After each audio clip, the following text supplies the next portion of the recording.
Carney's own recklessness takes away from his wins. Hi, I'm Brian Lilley, political columnist for the Toronto Sun. Let's face it, Mark Carney did get some wins on his most recent international trip. He went to the United Arab Emirates, got the Emiratis to say they'll invest 50 billion US dollars into the Canadian economy. That works out to about 70 billion Canadian. Now, where's the money going?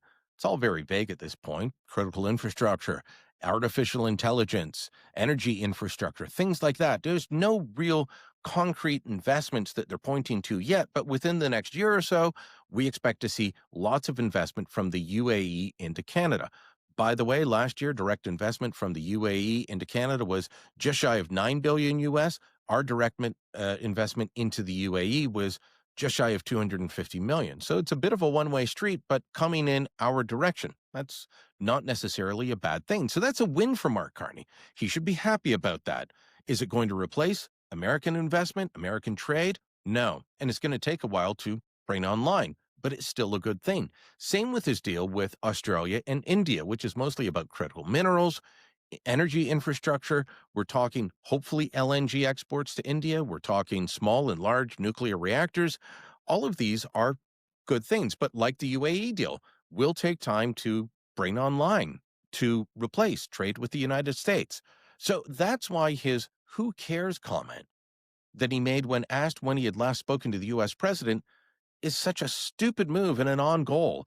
It makes him look dismissive, glib, petulant, all of these negative things. And the dismissive wave of the hand as he said, "Who cares? It's a detail. It's a detail," really makes him look bad. It puts him in a negative light, and it takes away from the fact that, well, there are Canadian workers who are hurting. If you're in the auto sector, the steel sector, the aluminum sector, mining in areas like copper, yeah, you care about these things because you're losing your job or you're seeing hours cut back. You are worried about your economic future, and the prime minister is saying, "Who cares?" You could say, "Well, it doesn't matter," or "I don't care. We shouldn't be dealing with Trump." More than 70% of our exports still go to the United States. The prime minister should care about getting a deal with the Americans and with the United States.